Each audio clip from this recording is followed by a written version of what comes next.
Cookery சேனலை பார்த்து யார் வேணாலும் சமையல் பண்ணலாம். ஆனா சுவையான சமையல் பண்றது எப்படி? நான் இதயம் நல்லெண்ணெயில சமையல் பண்றேன். ஆஹா ஓஹோன்னு பாராட்டுறாங்க. நீங்களும் இதயம் நல்லெண்ணெயில சமையல் பண்ணுங்க, பாராட்ட வாங்குங்க. தினம் தோறும் வாங்குவே இதயம் இதயம். Honorable Minister.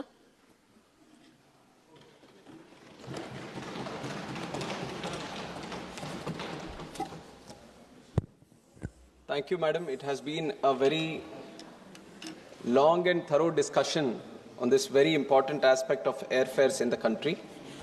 It all originated by the private members' business resolution, which has been put by Honorable Member Shafi Parambalji on the topic of appropriate measures to regulate airfare in the country.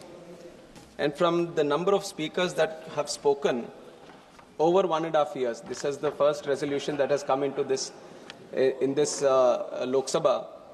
And since then, when 26th of July 2024, there were 9 speakers who have spoken that day. Again, on 28th of March 2025, there were 14 speakers. And today, on 12th of December, we have had another 8 speakers speak on this. One thing that is evident today from all the speakers that have spoken and the emotion that has come out, the government continuously speaks about how aviation today is a matter of fact. From हवाई चप्पल से हवाई जहाज का जो नारा था वो सच है, ये साबित होता है जिस भावना से ये सभी लोगों ने यहाँ पे अपनी बात रखी. Unless it is connected to the masses of the country, you don't see that kind of emotion being spoken, both from the members this side and from the members that side. So that is an example that how deeply and inclusively, under the leadership of Honorable Prime Minister Narendra Modi ji, the civil aviation is interconnected in this country. And I'll try to stick to the points that have been mentioned in the resolution, which I feel is also very important to address today. The first point is to initiate appropriate measures to regulate the airfare in such a way that there is a reasonable upper limit to the maximum fare that an airline can fix in a route. Madam, taking up this point, let me start by looking into the aspect of deregulation in the country. Some speakers have already spoken about it. The deregulation starts with Air Corporations, the regulation starts with Air Corporations Act of 1953. That was the time when they decided that the airfares need to be regulated. There was a committee which was there and which was looking into all the regulations and the capping of fares and deciding what the tariff should be. But then in 1994, it was decided that the aviation sector should be deregulated. And it was deregulated, that idea that came up, and then the Air Corporations Act was repealed in 1994. And the idea behind the deregulation at that time was to allow the sector to grow. Open sky was mentioned because there was so much demand and potential in the country. And considering the global way of how civil aviation was observed across the world, all the countries who have seen exceptional growth in their own country in civil aviation, they had deregulated markets. The deregulation of markets, one, lets the sector open up for many players to come in, and it also encourages competition at the same time. When you are saying deregulation, you are letting the market dynamics flow in, you are letting the market supply and demand play its own role, so that the ultimate benefit is got by the passenger who is taking the ultimate benefit. So it is with that idea in 94 itself, the deregulation has happened, and from then we have seen that multiple airlines have come in and multiple challenges for airlines. Some have gone out and new airlines have come in.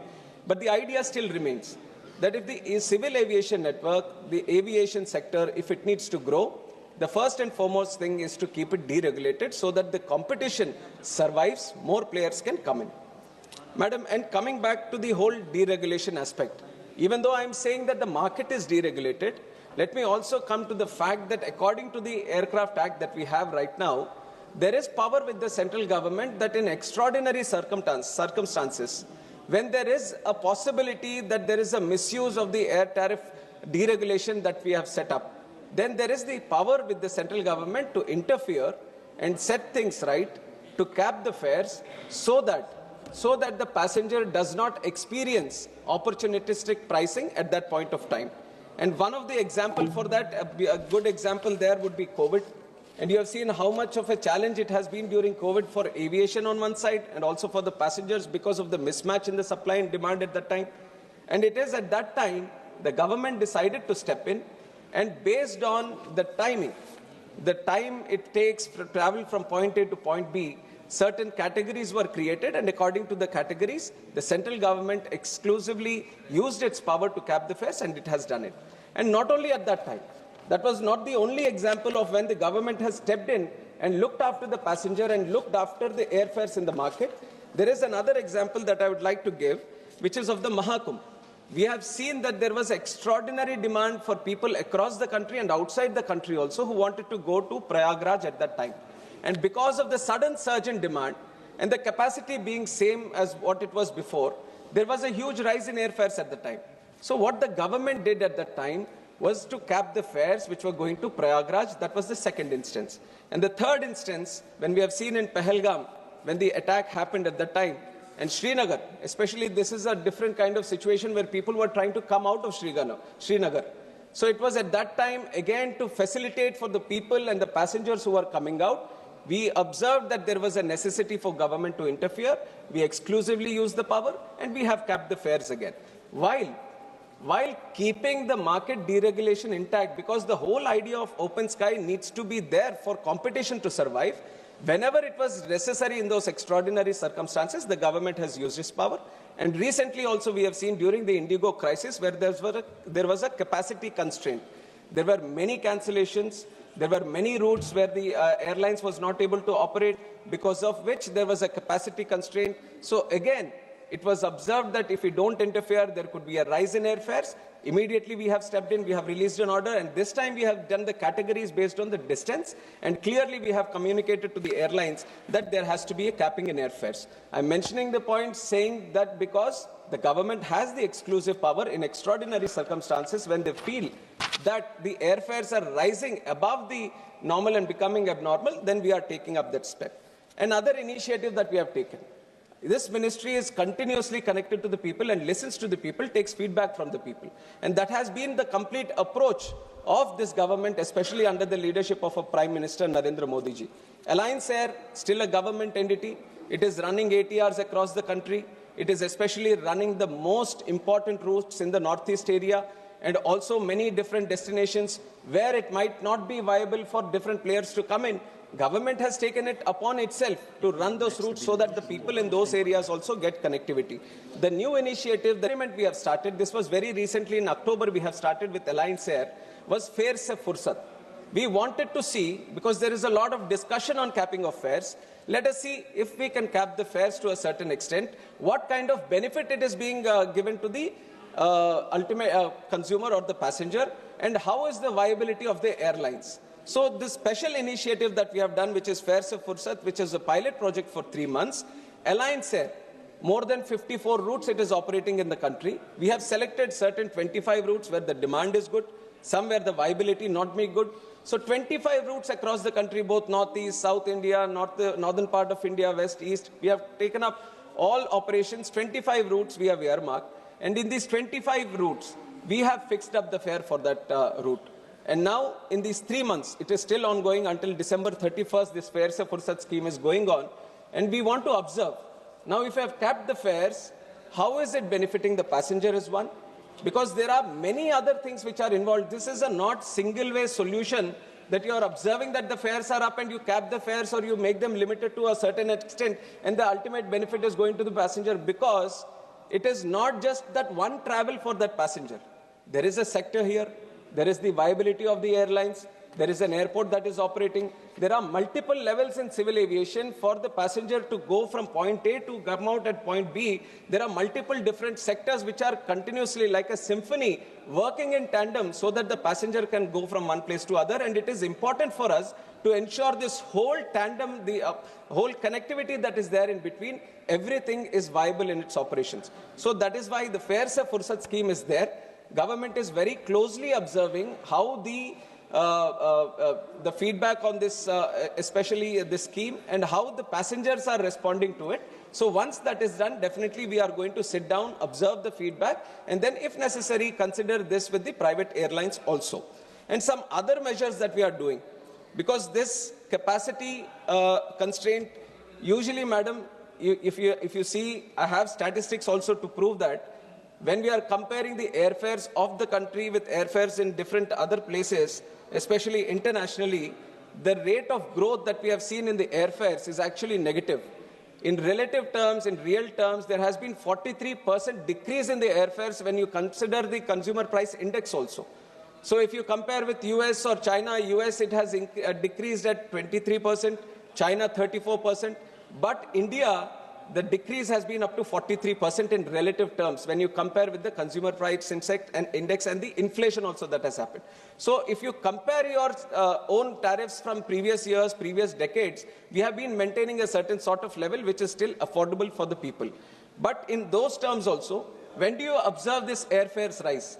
It is not that every day they are rising, you see an increase in the fares.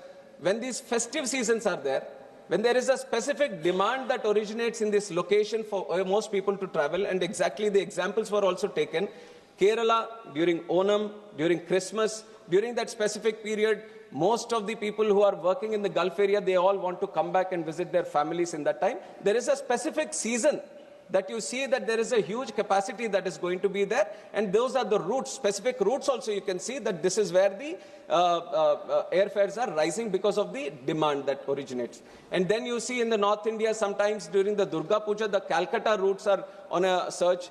During Diwali area, the whole northern sector, that is on a rise. And also during Chhat Puja, whatever is going to Bihar, that is on a rise. These are all specific seasons. It is not that I can cap a fare for the entire season, entire year to a certain sector, because there are still, this is why market demand and market supply is very, very important for us to understand. They kind of play in such a way that they regulate the fares on its own. But when we observe, because we also know that there are seasons, because we also know there are capacity constraints in those seasons, we have reacted accordingly. When this Kerala situation observed, and after me becoming the minister also, this was exactly in September of 24, when the Kerala, the Gulf and the Kerala routes, when we observed that, see, what else can we do? What else can we do in this time so that we can facilitate for the people who want to travel and can keep the fares at a very adjustable price? Then we added capacity. We have spoken to the airlines well in advance. We have said this is a situation which is happening every year. Why don't we provide the more capacity in this region so that more people can travel? This is exactly what we have done in that time. More flights which were not operating or non-viable routes across the country, they were taken out. They were brought into this specific sector so that can create, that can facilitate for the demand that it was created. And on top of Onam, during this Kumbh Mela also, everyone wanted to travel to Prayagraj. So we have increased the flights that are going to Prayagraj. So not only capping the fare, but the capacity needs to be augmented. That is the real solution when you are seeing that the fares are rising. Because there is demand there. It is not that you want to send that single passenger in a very adjustable price. You want to send 10 passengers to that place during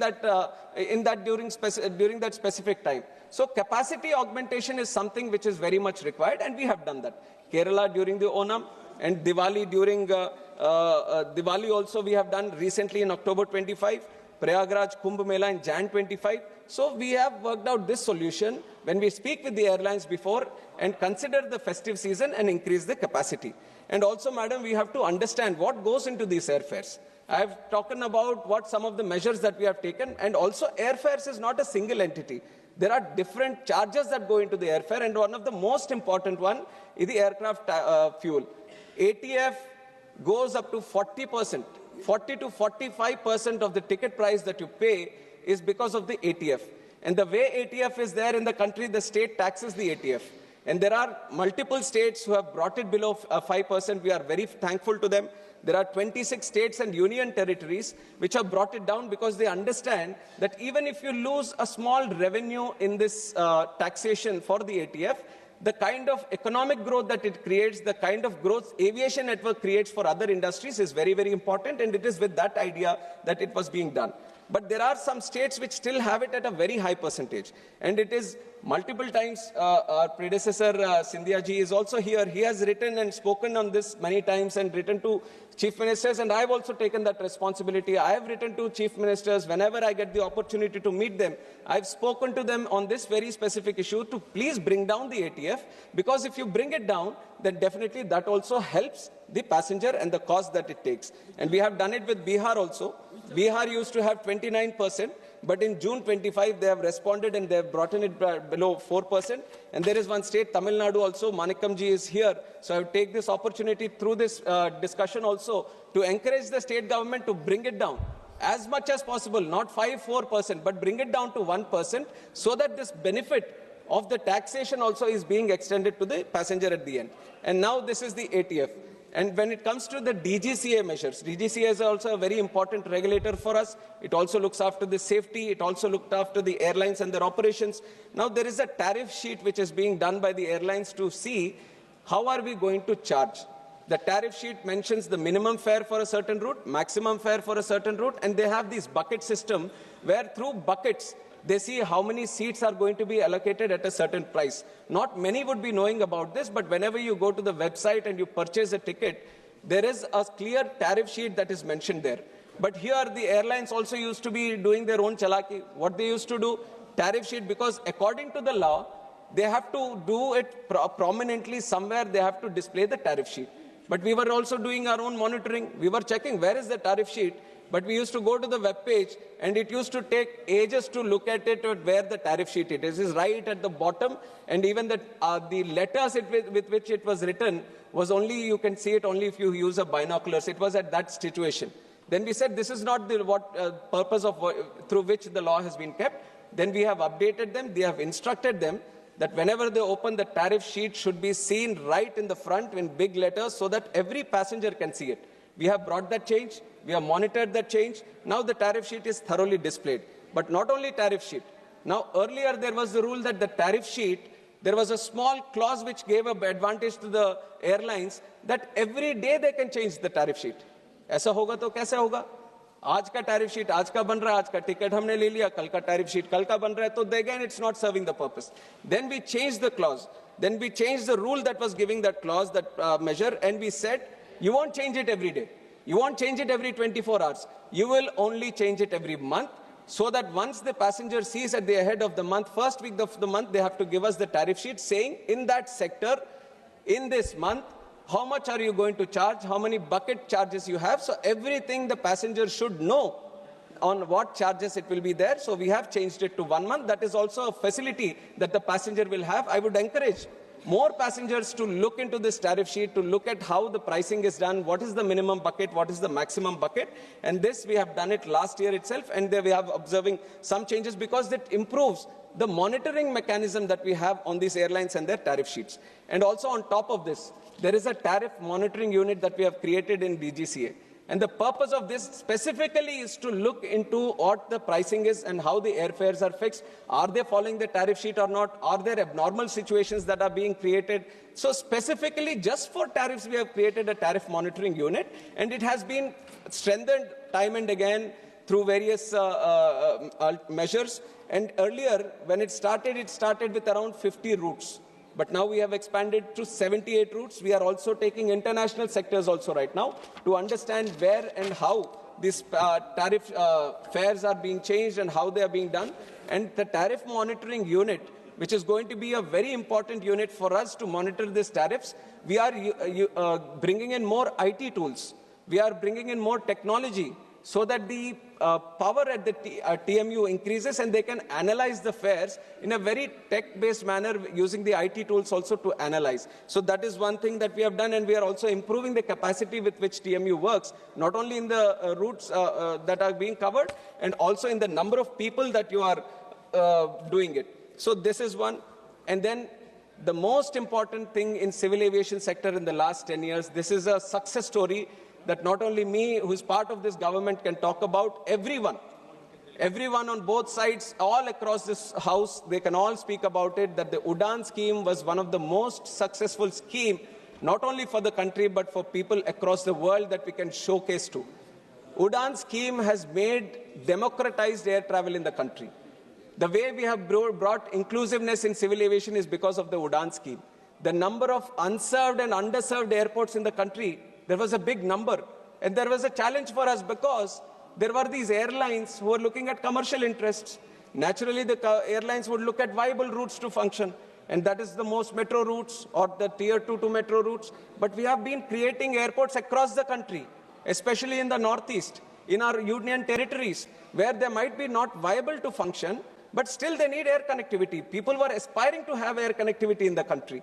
So that was when our Honorable Prime Minister came up with this flagship scheme of Udan, Ude Desh Ka Aam Nagrik, and it has done wonders to civil aviation sector in this country. Whatever we experience, we have gone through different places now where people would have not ever thought that they would have an airport at that location.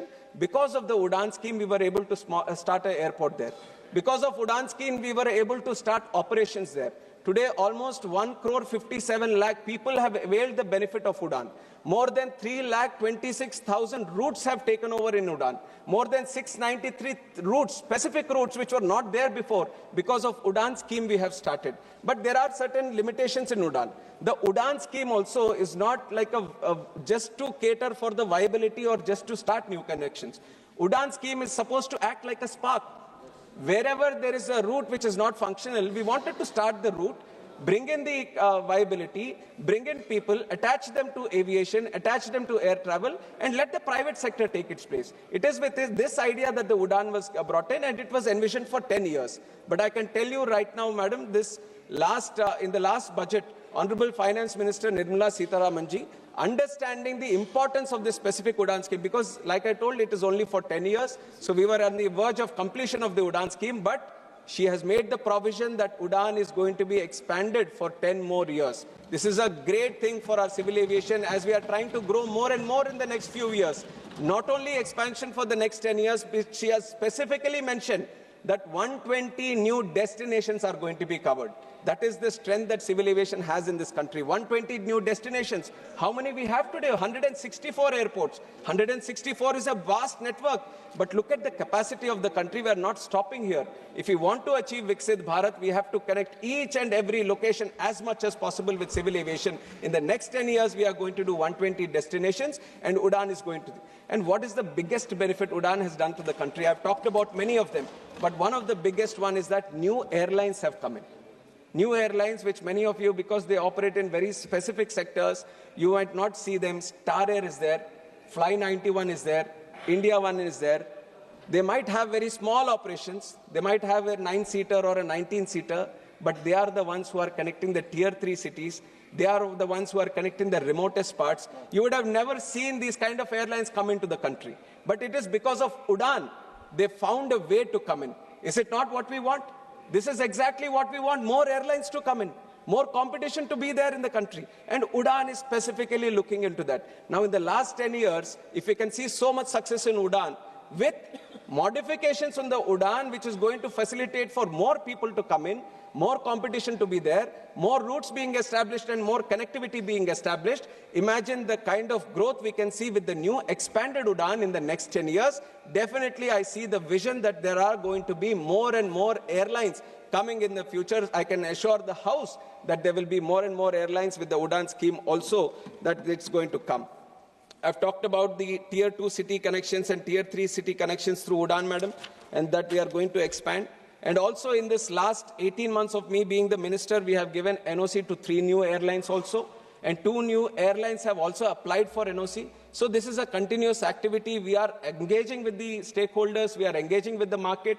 We are creating that aspiration that if you want to be in this sector, this is the time that you want to start a new airline, because the demand is continuously growing. This is the approach of the government also, that we need more airlines. And not only this, I would also like the people here to understand the real bottleneck here. Airports we are creating.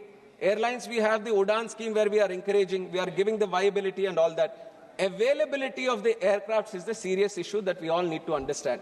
There are only certain players across the world who are making these aircrafts. If I have a lot of money to buy aircrafts, if I go sit today that I'm going to start an airline today, I have the unlimited amount of money for me and I want to buy 100 or 200 aircrafts. I can't have this 100, 200 aircrafts right here, right now, today.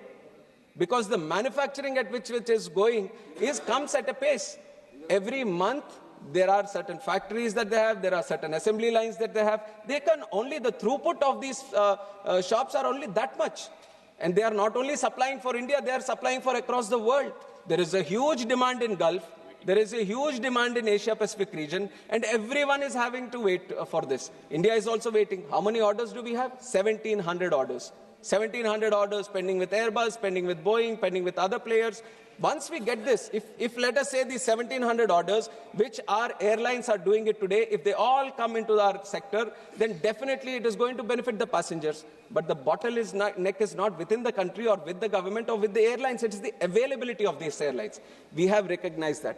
And that is exactly why this government has taken a stance that we are not going to only wait for these aircrafts to be built across. We are going to create a program where the aircrafts can be built in the country. We should have a made in India aircraft also, and that is the vision with which this government is moving. There is a Russian Sukhoi SJ-100, which is a regional aircraft. We are talking with them. HAL is engaging with them. They have gone into MOU. They are going to get the technology here so we can build the plane here. Embraer is a very good plane, very efficient plane. We are seeing Star Air, which is operating on Embraer, giving good connectivity to these tier 2 cities. They are also trying to increase increase their operations. We are talking with Embraer. We are telling them, please come to India and manufacture your shop here so that we can manufacture the aircrafts here. If you have 1,700, demand for 1,700 aircrafts in the future, and if you can get the companies to come and build in this own country, then imagine how much easier it is going to be for people who are airline operators here to get the aircrafts. We can have aircrafts being done here in this facility also being extended. And another type of cost, because these airlines, they run on very thin margins, that also we need to understand. And what are the challenges they face? They faced COVID. COVID was a time nobody was traveling, but they were there surviving. They were there paying salaries to their people. They've all gone through it, even though there was no single flight operating in certain days because of the lockdown. That is a phase that all the airlines had to pass through. And there are high costs of leasing. It is not that today I have the money and I'm buying a plane. There is a different strategy, financial strategy the airlines are using, not only in India, but across the world. They do leasing. Leasing is where I just rent the plane from someone else who has bought the plane, use it for a certain period of time, and I give it back to him.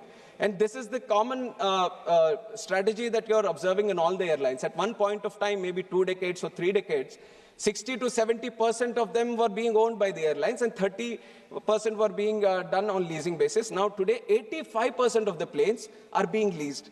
So then we thought, why not we address the leasing part only? Then we observed how leasing industry is as compared to the global industry. There are certain hubs. Ireland is a hub, as a big hub, because they started very early. They have created all the regulations that are required. They have done with the taxation problems that are required, and they've created a hub for themselves. So anyone who wants to lease a plane, their first preference is they go to Ireland.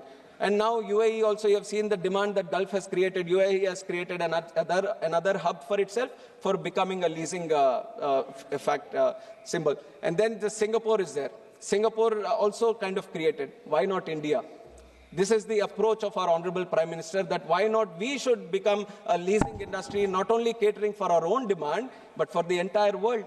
Gift City was created with this whole idea that leasing industry should flourish here. And also we saw that the Cape Town Convention, through which the leasing industry, the compliance score which is seen across the world, that needs to be made into act. We didn't have an act, we didn't have any kind of legislation which was backing that Cape Town Convention. In December, both the houses, we have passed the bill and we have made the Cape Town Convention Act, the protection of aircraft objects, and now the compliance score for India in leasing has improved. So we are creating a presence in leasing. Now what happens with this? Now it will be easier for the companies, for the airline operators to lease planes. The cost will come down. So more people will be interested in this. This is also playing into the competition. This is also playing into creating more airlines to come into the picture. Now I have also talked about MROs. Maintenance of the plane is another cost that is there. What happens, madam? We are bringing the planes. Planes I've talked about, we are bringing it from outside, from these companies. But even once you bring it, you have to maintain the plane. There is periodic maintenance. There is maintenance whenever there is any safety issue or a components issue or the engines issue. Engines issue is a very important part of the overall maintenance of the plane. And when you want to do this maintenance, what happens is usually the plane or the engine has to go back to its original OEM, which is sitting in France or Germany or one of the European countries or USA or some other country. And what is it doing? The forex cost. The cost on the airline to just send this plane or the engine, that is being borne by the passenger. And the time it takes, if you take out one plane, then it goes there, it gets maintained, it's come back 1 month, 2 months it takes. You're losing the plane in India to be operating in those sectors. Now what we have done, we have improved the MRO business in the country. We have taken this government exactly with that idea. It has improved the whole MRO situation in the country and multiple other things like the taxes around the MRO components, how you open up the airports to have MROs. I've just seen one member also ask that you need to open up tier 2, tier 3. We are doing it. We have created the rules, we have created legislations that we open up more MROs in the country. And very proudly, I'm stating this also, recently in Hyderabad, near the GMR airport, Safran, which is an important air engine manufacturer, and many of our Airbus, they have these LEAP engines which are done by them. They have set up shop here in the country. Now we don't need to send it anywhere to France or anywhere. We can do it in our country itself. And the capacity with which they have created is 300 planes per year.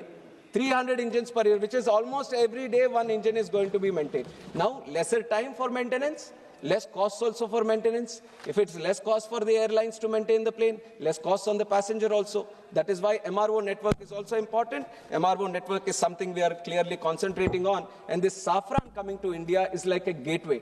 Once you see that one big player is coming in, all the other players find the confidence to come to the country, and that confidence and the trust in Indian system is what this government has created for them. And Leasing Act, we have done it. And then flexible airspace also. Back then, the airspace used to be very restricted. From the country, there used to be a strict norm. This is civil aviation airspace, this is defense airspace, this is restricted airspace. Everyone was controlling their own airspace. And what was there left out with civil aviation was very, very small. So if there was a restricted airspace and from going to point A to point B, if it was not accessible to go use the restricted airspace, it has to go all around. When it goes all around, imagine the fuel cost that it takes, the time that it takes. And it was Honorable Prime Minister Narendra Modi ji who made defense, who made the intelligence, who made the civil aviation. Everyone sit together, all the technologies that are there, everyone had to sit together, collaborate, coordinate, and come out with flexible airspace. So even if it is with defense, at that time, civil aviation can request that I want to use this airspace for the passengers, for the commercial purposes, and they give their airspace. So what used to take probably 30 minutes or 40 minutes over gets covered in a very shorter time, and that cuts down the cost of the plane to operate from one point to another point. That also reduces the cost. This is again playing into the fact that relatively, taking inflation and the CPI, you might even feel that why would it be that the prices are still 43% lower than before? Because of these kind of things. The interventions that we have done to keep the airfares down, there are many things which are in tandem, multi-pronged approach which is going on. So this is why we have kept them in this thing. And while I say this, I've talked about many things that are there. While I say this, there is also the second point. Let me go to the second point. This won't be taking much time, but convene a joint meeting with airline operators, representatives of the people, and all other relevant stakeholders to discuss the issue of excessive airfare during the vacation seasons urgently. This has been mentioned, and accordingly I have mentioned that the Kerala Gulf in October 24 itself we have done it. That was because this was placed on the time, and Honorable Speaker from the chair has advised that you have to meet the airlines, and we have taken meetings with the airlines, all the stakeholders, and we have taken it as a very proactive measure, and we are doing it every month. Every month we are sitting with the airlines. We are telling them what the festive seasons could be, what could be the airfare in that specific month. We are coming out with guidelines. We are coming out with instructions to keep them at this thing.